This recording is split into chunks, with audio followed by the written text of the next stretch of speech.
The British Empire didn't collapse in 1945. It took off the uniform. It shed the expensive parts, the territory, the flags, the armies, and kept the profitable ones: the insurance, the banking, the intelligence, the offshore secrecy, and above all, the ability to create and sustain permanent conflict in strategic locations, and then to charge the world a risk premium on it. This episode is the map of that invisible empire and why, for the first time in almost 1,000 years, the wiring is being pulled out of the wall.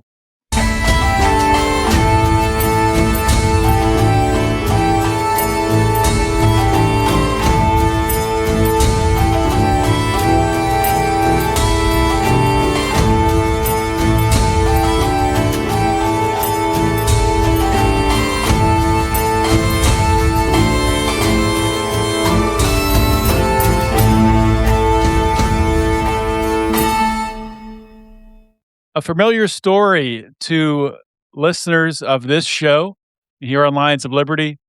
Turn back the clock. November 1910. 6 men board a private rail car in New Jersey under assumed names. They call themselves the First Name Club. No last names, not even with the porters. One of them even brings a borrowed shotgun to sell a duck hunt as cover for the story. They're not duck hunting. They're going to Jekyll Island, a small island off the coast of Georgia, to write the Federal Reserve Act. Between them, J.P. Morgan, Rockefeller, Kuhn Loeb, they control a quarter of the world's wealth. One of them, Frank Vanderlip, later wrote, "If it were to be exposed publicly that our particular group had gotten together and written a banking bill, that bill would have no chance whatsoever of passage by Congress." So they kept the public out of it. And the bank they wrote that day, they copied it line for line from the Bank of England.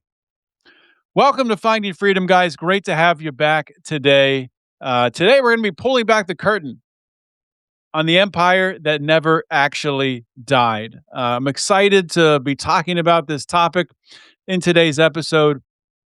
This is something that I've been delving into more deeply recently. Not necessarily the Federal Reserve. I've known that for a long time, what happened there and how they've controlled wealth in this country.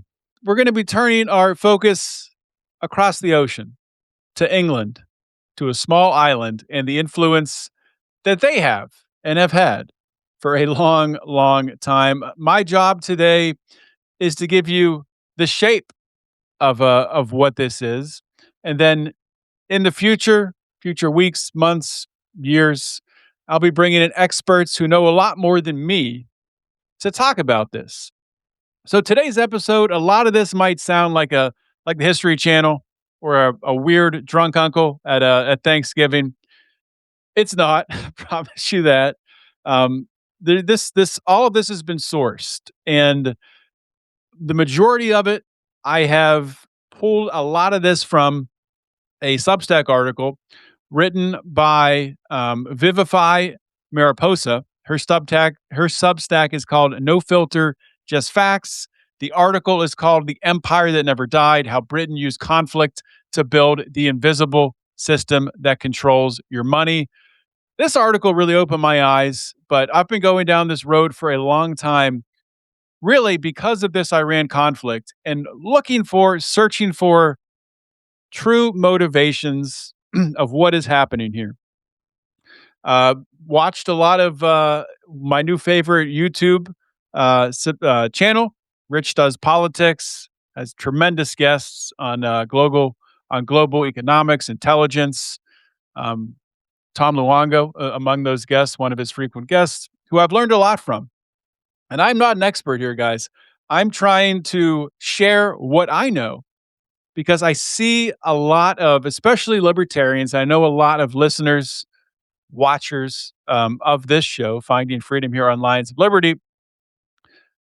I know that either you came from libertarianism or you're still a libertarian, and a lot of what you're hearing from people in libertarian circles are non-intervention. The U.S. shouldn't get involved in Iran. This isn't Iran doesn't pose a threat to us. There's no reason we should be involved. And I will admit, still to this day, and even as I record this, my first instinct to foreign conflict is, why are we doing this? Why are we getting involved? What's happening here? But, you know, I don't think that really tells the whole story. And I don't think that, well, I know it doesn't tell the whole story. And I feel like just saying that, I feel like people put up a wall and they stop looking for what's really happening behind the scenes, for really looking for who are the powers, who are the people, who are the corporations, who are the banks that are really pulling the levers here to influence your life. So let's start things out here. And I'll promise you this before I get into the show today. By the end of this show, you're going to understand why a tiny island of 67 million people still prices the oil you burn, the metals in your phone, and the risk on every tanker that sails. We'll talk a little bit about what those 6 men did on the train to Georgia in 1910 and what they did once they got to Jekyll Island. And then how or who has been cashing a risk premium on every war in the Middle East for the last 75 years, and why the administration currently sitting in Washington, the Trump administration, is the first in living memory that is actively attempting to dismantle it. Now, you can judge as you learn more if you think that actually can happen or will happen. I'm unsure. So let's start out here. Empires don't die, guys. They just mutate. And the British Empire is no different. Rome didn't disappear. Its law, its language, its administrative frameworks, they became the scaffolding of every European government that followed. The Roman Catholic Church carried the institutional structure for thousands of years after the last emperor. The British Empire held a quarter of the world's land and a quarter of the world's population at its peak. After World War II, it looked like it was dying. Colonies cut flags. By 1997, with Hong Kong handed over to China, the visible empire was gone. But empires that plan ahead don't put their power in flags. The British ruling class understood something most people still don't. You don't need to govern territory. You need to control the mechanisms that make territory function. The insurance, the banking, the currency, the intelligence, the legal system. Britain kept all of those. And to keep them relevant, to keep them earning, they needed one more thing. They needed conflict, because conflict produces risk. And risk is where the money is. That's the thesis of this entire episode, really. The invisible empire isn't a conspiracy, it's a business model, and the product is risk. And myself, with a background in risk management, as I've come to learn about this model, this global model, the British banking cartel, one of the key cogs in this global financial system, I understand risk. I understand how much of an influence it is in the day-to-day life of every corporation. And when you start to look at it, and when you start to see the impact of risk on a global scale, you see it everywhere. And you see the people profiting off it everywhere. Let me show you the architecture, because you can't see the product until you can see the machine that actually built that product, right? 4 buildings, 4 dates, 1 continuous operation. 1067, the city of London, 1 square mile inside London. They have their own charter, issued by William the Conqueror the year after Hastings. They have their own police, their own courts, their own budget, called city's cash, that is not subject to public audit. Bigger companies get more votes in its elections cast by the CEO, not the workers. Since 1571, it has had a permanent lobbyist embedded inside the UK Parliament called the Remembrancer, who reads every bill that might affect city interests. Clement Attlee, before he was prime minister, wrote in 1937, over and over again, we have seen that there is in this country another power that which has its seat at Westminster. The City of London is able to assert itself against the government of this country. He nationalized the Bank of England in 1946. It changed nothing. The city was already untouchable. 1964, the Bank of England. Founded by royal charter under William III and Mary II, both personally original shareholders. Privately owned by City of London shareholders for 252 years from 1694 to 1946. Turn the page ahead. 1910, Jekyll Island. Like I talked about in the intro, 6 men on a train to Jekyll Island. They create the Federal Reserve Act, all done in secret. Paul Warburg, who ran the proceedings, and spent years studying the Bank of England in Germany before emigrating. The Aldrich Plan was openly modeled on it. In Lewis versus United States, a U.S. federal court, the Ninth Circuit stated plainly, the reserve banks are not federal instruments, but are independent, privately owned, locally controlled corporations. So this isn't a theory, guys. That's a federal ruling. Member banks own stock. They get a 6% annual dividend by law. So the Fed, the Bank of England, they're not two separate systems. They are two pillars of the same system. London holds the old infrastructure, the offshore web, and the insurance. Washington holds the dollar. They hold the military. They hold the power. 1956, the Eurodollar. London bankers, with direct Bank of England encouragement, invent dollar-denominated instruments traded in London. This is outside of U.S. regulation. When Nixon then delinks from gold in 1971, and Kissinger makes the petrodollar deal with the Saudis in 1974, oil reserves flow. 2 places. 1, U.S. treasuries. 2, Eurodollar deposits in London. London then lends those petrodollars to Latin America to buy the very oil they just sold. It's a closed loop. Fees at every single step. 1910, the Bank of International Settlements, BIS. Switzerland, the Bank for Central Banks, 63 members, 95% of global GDP. The Fed sits on the board. Bank of England sits on the board. They set the global banking standards. No press conferences, no transcripts, there's no vote counts. It was founded with capital from the same banking families who built the Fed. No voter ever approved of it. And the whole thing, wrapping this up, a quiet network of crown dependencies and overseas territories. Could look at the British Virgin Islands, the Isle of Man, Cayman, Bermuda, Gibraltar. The BVI incorporates 400,000 companies a year in a territory of only 35,000 residents. The Tax Justice Networks estimates Britain's offshore web costs the world $169 billion a year in tax losses. The British Crown, they hold 6.6 billion acres of land, 16% of the planet's land surface. King Charles III is the head of state in 15 countries.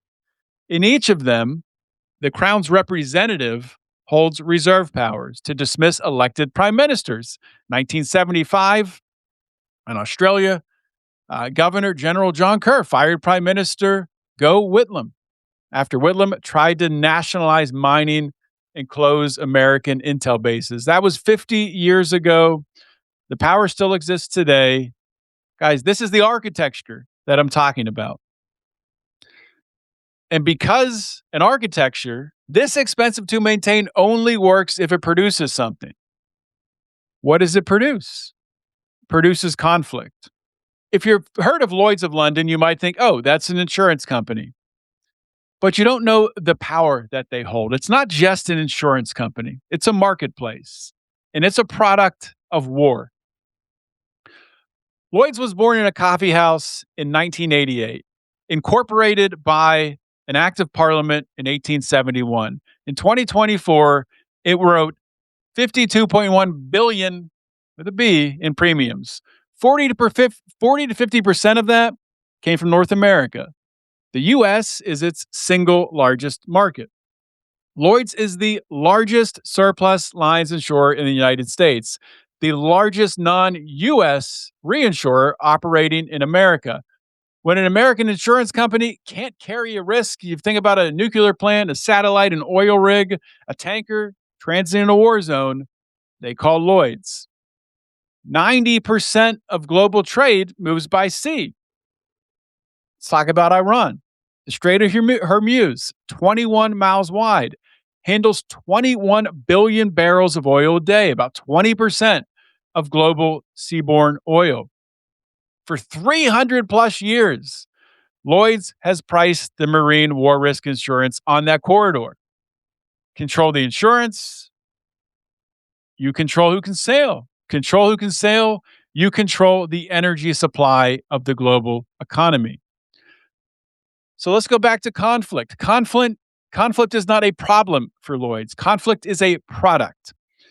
For example, when the Houthi rebels attacked the Red Sea shipping starting in late 2023, war risk premiums spiked 20-fold in weeks. When the US and Israel struck recently here, 2026, in Iran, Hormuz premiums jumped 4-fold, 5-fold. Ships with US, UK, Israeli connections paid 3 times more than everyone else. On a single 130 million tanker, it's over $1 million in war risk premiums on just one transit.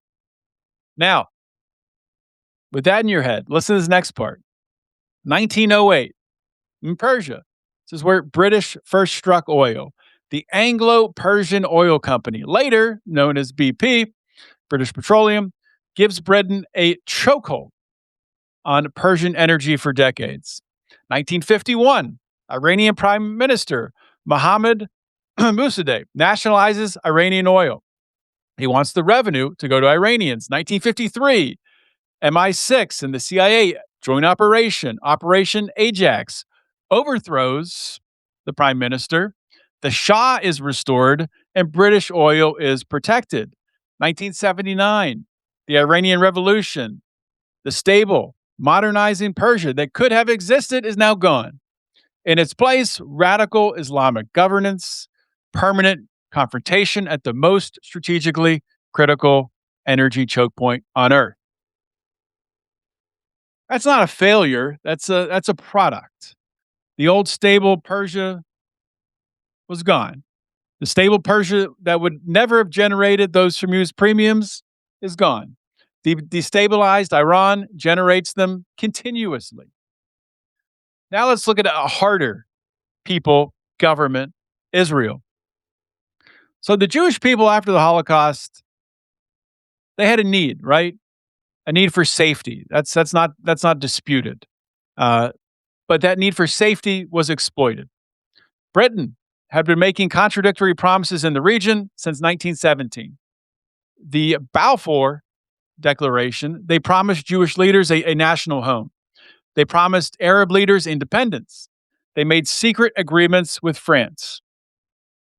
All these agreements talking to different people to divide the region up. 3 different promises to 3 different parties about the same territory. 1948, the Jewish people accept the UN partition plan. Arab leadership rejects it, and 5 armies invade the day after independence was declared. Britain had placed the people who had survived genocide into a small strip of land where all of their neighbors hated them. This virtually guaranteed the following 75 years of conflict. Now, throughout those 75 years, the Eastern Mediterranean and the Red Sea have carried enormous political risk insurance premiums, all of them priced in London. To say this clearly, I don't want you to misunderstand. This is not anti Jewish, it's the opposite of it. The Jewish people were exploited. Their desperation was used by the same architecture that destabilized Persia for the same reason, to create risk premiums, to create chaos. Permanent conflict is a feature, not a bug. Same mechanism, different names, different decades. Unpeel the onion, you still have London at the center of it. So if you think that I'm off kilter here or I'm making this up, I'm not. You can check my receipts. The system that got caught red-handed 15 years ago and paid $9 billion in fines to prove it. Let me tell you about that. And they literally wrote this all down in emails as they were doing it. LIBOR, the London Interbank Offered Rate, was the benchmark interest rate for an estimated $800 trillion in global financial instruments. Every adjustable rate mortgage, every student loan tied to a floating rate, every commercial contract, all priced off a number submitted daily in London. For at least 8 years, 2025 through 2012, the banks that set the number were coordinating to rig it. This was all based on their own trading positions. This is an actual quote from the court records. A trader submitted this at his own bank. We have another big fix coming tomorrow. And with the market move, I was hoping we could set certain LIBORs as high as possible. As a result of this, banks that were found guilty, Barclays, Deutsche Bank, UBS, Citigroup, JP Morgan, Royal Bank of Scotland, HSBC, global fines were over $9 billion. 5 of them pled guilty in 2015 to additional criminal charges for rigging the foreign exchange. UK parliamentary testimony later showed the Bank of England knew years before it had become public and did not act. The deputy governor told the Treasury Committee he'd learned of it only in the last few weeks. The documents said otherwise. So former U.S. Assistant Treasury Secretary Paul Craig Roberts said the motives of the Fed, Bank of England, U.S., UK banks are aligned. Their policies mutually reinforcing and beneficial. The LIBOR fixing is another indication of collusion. So think about what this means. The institutions that priced risk for the entire world were the same institutions that profited from the risk. They were rigging the price. And when a government committee asked why nobody noticed, the people at the top of the system, with straight faces, said that they hadn't noticed. This isn't theory. This isn't the Candace Owens show, guys. This is stuff that actually happened. So when we look at what's happening right now in this administration, the biggest financial story that really nobody is covering is, I think, being played out right in front of our eyes. Donald Trump, love him or hate him, you might have heard his foreign policy referred to by him and by others as the Don Roe doctrine.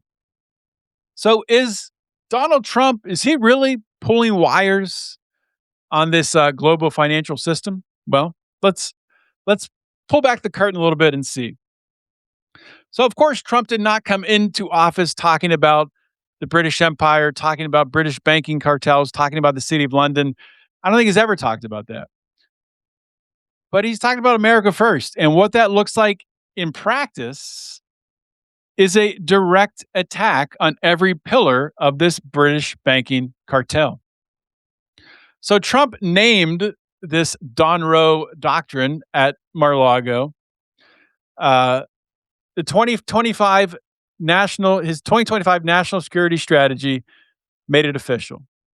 And I think by his actions, from what you've seen, especially going into Venezuela, and his work in Greenland to secure Greenland, trying to secure the Western hemisphere to be controlled by the United States, not by foreign nations or globalist institutions. His own U.S. trade representative called the tariff program a remaking of the global trade order conceived at Bretton Woods.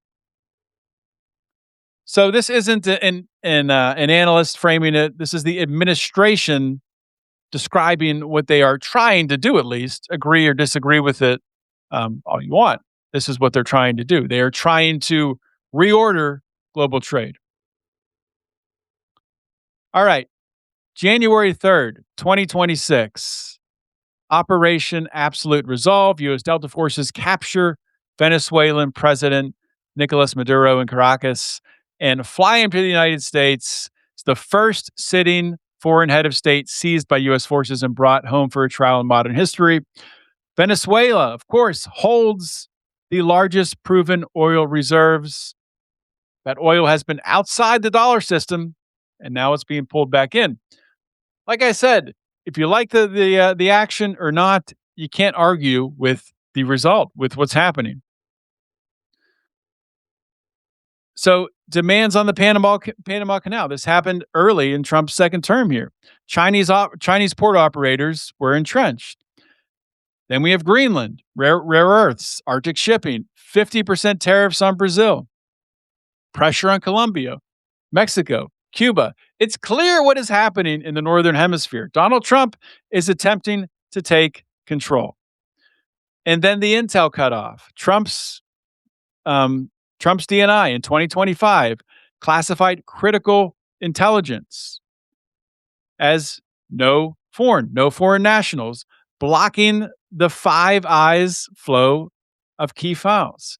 Britain, which had built its past empire relevance on being the indispensable intelligence partner, went partially blind overnight. The coverage framed this as Britain suspending cooperation with America. Wrong sequence. America cut first, Britain reacted. The media inverted cause and effect, exactly the way the system always narrates itself. Turn the page forward more recently. Early 2026, the Strait of Hormuz takeover. Iranian attacks on Gulf shipping caused Lloyd's and the P&I clubs to pool risk war coverage. Roughly 1,000 ships stranded, aggregate hull value over $25 billion. Without insurance, ships don't sail. Banks won't finance uninsured hulls. Within 48 hours, the U.S. International Development Finance Corporation steps in to replace Lloyd's. The U.S. Navy begins escorting tankers for the first time in more than 300 years. London's near monopoly on pricing risk at the world's most critical energy choke point is broken. JP Morgan estimates total Gulf insurance exposure at $352 billion. The DFC's statutory cap is $205 billion, a $147 billion gap, and Washington is legislating to close it. Diego Garcia, the joint UK-US military base in the Central Indian Ocean, which was used for long-range bomber ops in Afghanistan, Iraq, Yemen. In 2025, Britain negotiates a sovereignty deal handing the Chagos Island to Mauritius, leasing the base back for 99 years for $3.4 billion. Trump called this really stupid and reports the U.S. reversed support after Britain refused to allow Diego Garcia to be used for preemptive strikes on Iran. UK Parliament has stalled ratification. March 2026, 2 ballistic missiles reportedly launched toward Diego Garcia. One fails, one intercepted. Iran denies. The physical base that enforced Western military presence in the Indian Ocean is now in legal limbo. All right. February 20th, 2026, the MFS collapse. The Market Financial Solutions, a London property lender, files for UK insolvency after creditors allege fraud. $1.6 billion in loans, $230 million in verified collateral, $930 million shortfall. Barclays exposed for 600 million. Apollo's Atlas S&P for 400 million. The Bank of England's own December 2025 financial stability report compared some private credit lending to the pre-2008 subprime collapse. Their own central bank is warning that the system in London is about to break. So the pattern across all of this, every pillar that kept the invisible empire functional is shaky, at least, and some of them are being pulled out. Some are being pulled out maybe a wire at a time. Will it work? We'll wait and see. Bretton Woods, Five Eyes, Lloyd's, Diego Garcia, the offshore linked credit system. Trump is having influence here. He isn't doing this because he's read the history of the city of London. He's doing it because the Donroe Doctrine requires it, which, of course, the Donroe Doctrine is making America great again. So stability in the Western Hemisphere, resource control inside American borders, risk premiums collected in New York, not London. So if you're wondering why you haven't heard any of this, there's a very specific reason the American conversation has been pointed somewhere else. So you're kept looking at what happened with Israel and Gaza. That's the focus. That's the product. That's the chaos that British wants you looking at. They plant a distraction. So here's the hardest part of this episode. And I'm going to lose some of you in this segment probably. And that's okay. Hopefully some of you stay with me. So permanent Middle East conflict doesn't just generate London insurance premiums. It divides the American political audience.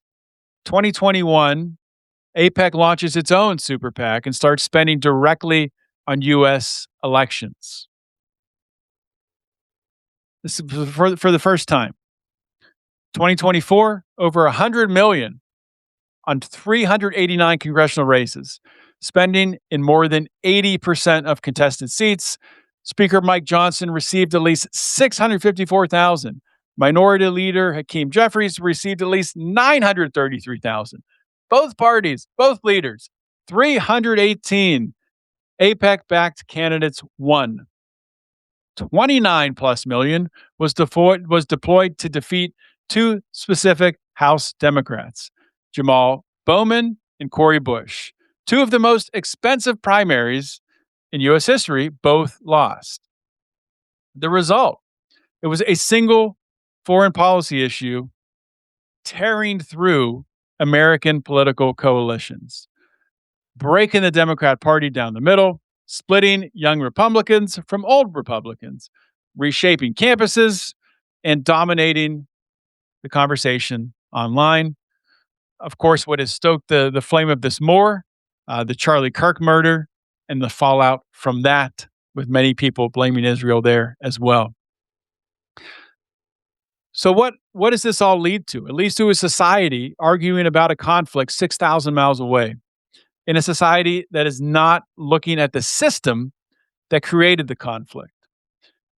And this is where I'm going to say something that it's going to make some people on my side of the aisle mad. Watch the pattern. Tucker Carlson, Marjorie Taylor Greene wrapped their Israel criticism in America First language. But look at the full ledger. Neither one has defended the Venezuela operation. Neither one has championed Greenland. Neither one has backed the tariff program dismantling Bretton Woods.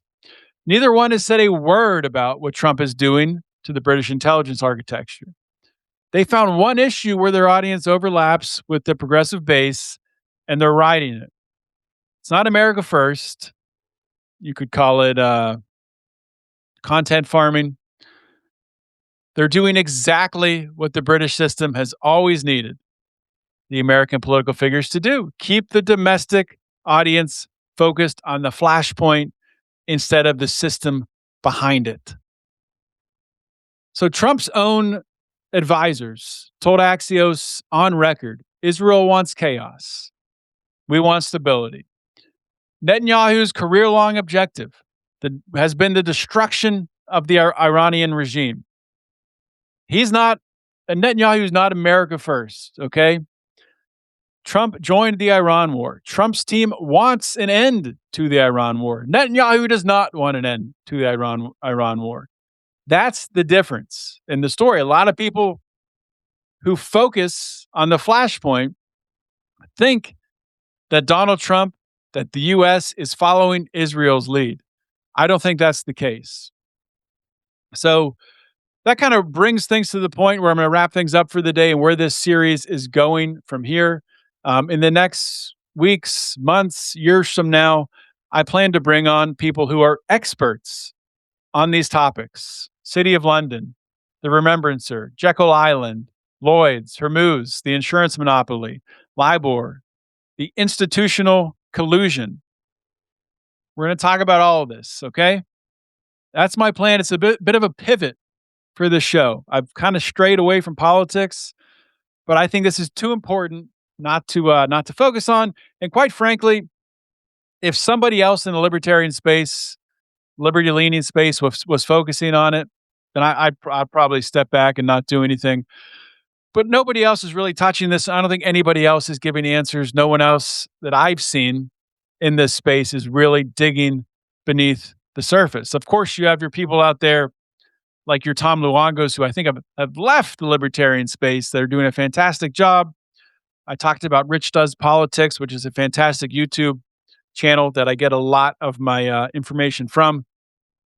Encourage you to check out all of them. And of course, check out Vivify, who I talked about at the top of the show, where I got most of my content from today.